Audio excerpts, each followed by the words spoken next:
Hello Ankita. इस lecture में हम लोग स्टार्ट करते हैं अपने MPA 014 पेपर से, जो कि है ह्यूमन रिसोर्स मैनेजमेंट। अब ये चैप्टर 1 मैंने यहाँ पर लिया है, ये पूरी की पूरी इसकी लिस्ट है, आपके पास भी होगी सॉफ्ट कॉपी में, हार्ड कॉपी में। तो चैप्टर 1 पे मैं आया हूँ और चैप्टर 1 का एक क्वेश्चन है जो कि बार बार रिपीट हो रहा है प्रीवियस ईयर में काफ़ी बार। एंड एक और बात बता दूँ मैं, ये जो हमारा ह्यूमन रिसोर्स मैनेजमेंट का अंकिता जो पेपर है, जो 4th पेपर है MPA 014, ये सबसे छोटा पेपर है हमारा। ठीक है, मतलब सबसे ज़्यादा कम कंटेंट इसमें लर्न करने को, इसमें आप आराम से रिलैक्स होकर प्रीवियस ईयर क्वेश्चन पेपर के बेसिस पर सारे के सारे आंसर आप कर पाओगे। तो इसको भी हम जल्दी कंप्लीट कर सकते हैं। इसके क्वेश्चन या टॉपिक्स बहुत ज़्यादा स्कैटर्ड नहीं है, लिमिटेड टॉपिक्स है। चैप्टर बहुत सारे दे रखे होते हैं ऑब्वियसली बात है, लेकिन इतना कुछ हमें करना नहीं है। तो एक क्वेश्चन है यहाँ पर, देखो मैं अगर इसको थोड़ा सा आपके लिए जूम कर देता हूँ,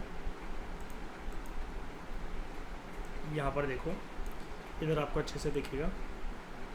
हाँ, ये देखो, examine the objectives and scope of human resource management. ठीक है, objectives and scope of human resource management कैसे फ्रेम करेंगे इस आंसर को, चलते हैं इस चैप्टर पर।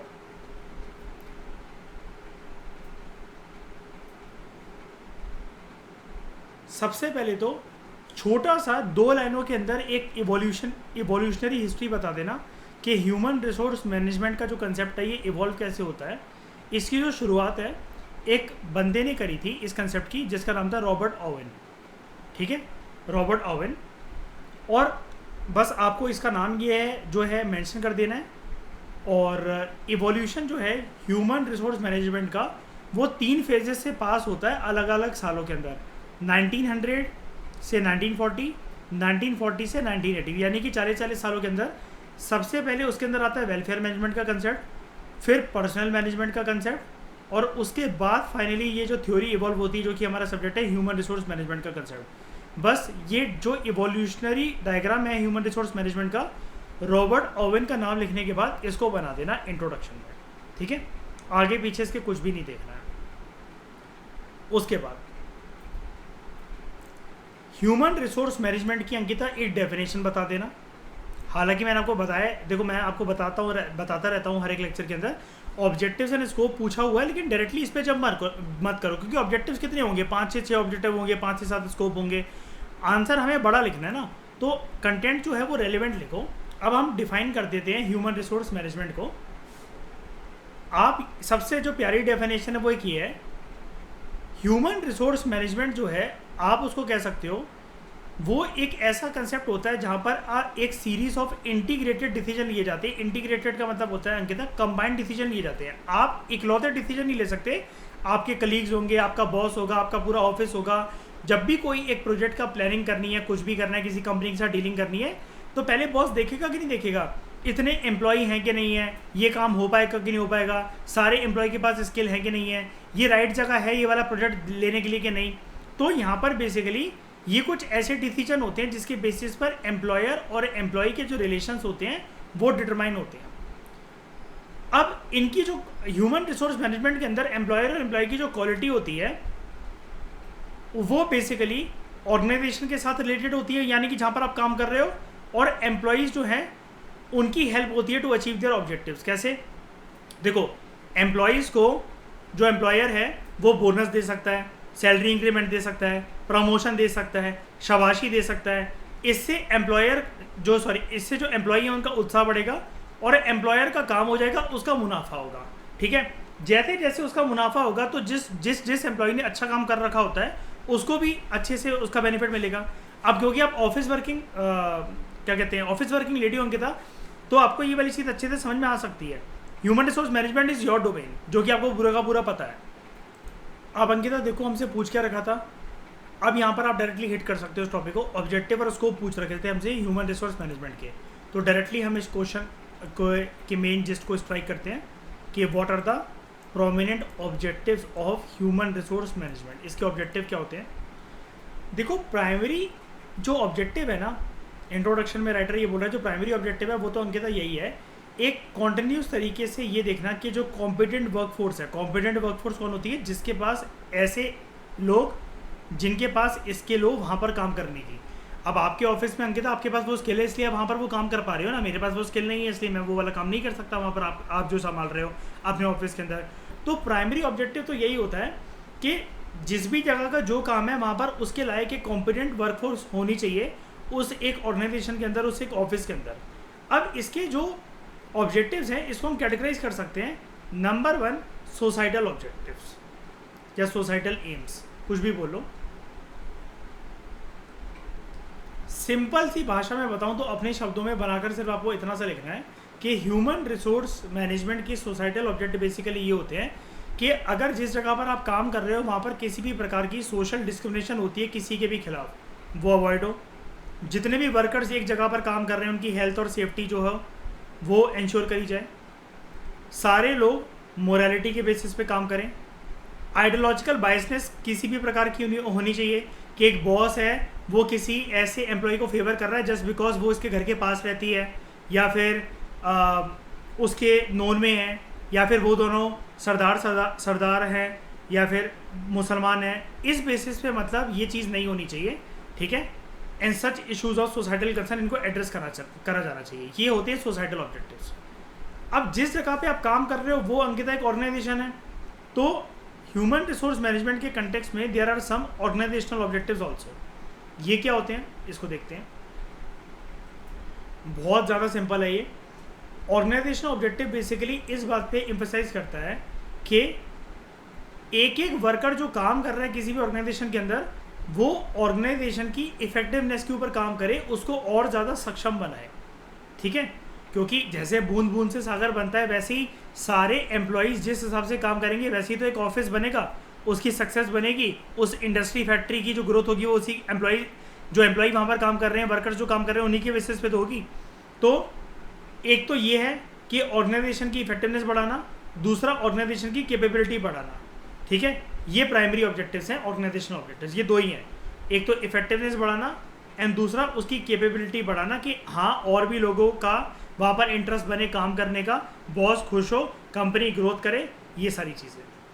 अगला जो ऑब्जेक्टिव है अंकिता वो है फंक्शनल ऑब्जेक्टिव। अब डेफिनेटली ये बात कुछ लग रही है हमें कि ये कुछ चीज़ ऑफिस ऑर्गेनाइजेशन के फंक्शन से रिलेटेड होगी। अब यहाँ पर इधर उधर की चीज़ों पे ना फोकस करते हुए जस्ट इस लाइन पे फोकस करना। एम्पावरमेंट जो है वो हर एक जगह का, हर एक ऑफिस का, फैक्ट्री का एक फंक्शनल ऑब्जेक्टिव होता है। एम्पावरमेंट मतलब वहाँ पर काम करके आपको ऐसा नहीं लगना चाहिए कि आप मजबूरी के अंदर बंधे हुए हो। You should feel empower that you are working somewhere, आप एक जगह की ग्रोथ में कंट्रीब्यूट कर रहे हो। एंड इसके अलावा there should be some authority and some responsibility जो कि आपके पास हो, ठीक है। आप किसी न किसी पोस्ट पे तो होगे ना अपने ऑफिस के अंदर, बंदा चपरासी क्यों ना हो लेकिन उसके पास कुछ ना कुछ अथॉरिटी और रिस्पॉन्सिबिलिटी तो हो, ठीक है। तो दो ऑब्जेक्टिव मेन होते हैं, एक होता है एम्पावरमेंट जैसा कि मैंने बताया आपको यहाँ पर, एंड दूसरा होता है ओनरशिप। अब ये ओनरशिप यहाँ पर बॉस की बात नहीं हो रही है, आप भी तो किसी न किसी पोस्ट की ओनर ही हो, ठीक है। और यहाँ पर बेसिकली क्या है, पर्सन जो है वो एक ऑनेस्टी के साथ काम करे जिसकी वजह से ऑर्गेनाइजेशन की ग्रोथ वगैरह प्रमोट हो, एंड दूसरा वो एक इनिशिएटिव ले। इनिशिएटिव का मतलब बेसिकली ये है वो एफर्ट मारे कुछ ना कुछ। ये एक इम्पॉर्टेंट रोल और रिक्वायरमेंट है जो कि एक एम्प्लॉय से एक्सपेक्ट करे जाते हैं, ओके। अब देखो अंकिता, 3 ऑब्जेक्टिव हो गए, societal objective, organizational objective, functional objective.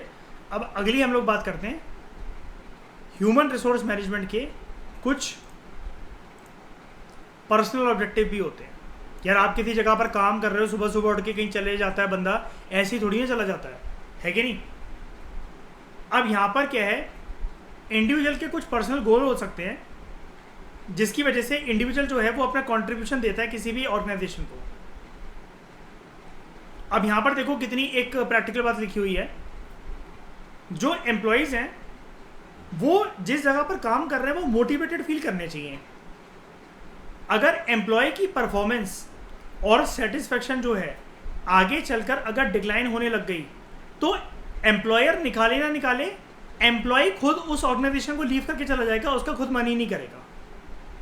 तो यहाँ पर पर्सनल ऑब्जेक्टिव क्या है एक कंपनी को ये ध्यान रखना चाहिए in terms of human resource management कि एम्प्लॉयज़ को बेनिफिट मिले, उसको कंपनसेशन मिले, उसका रिकॉर्ड मेंटेन करके रहे।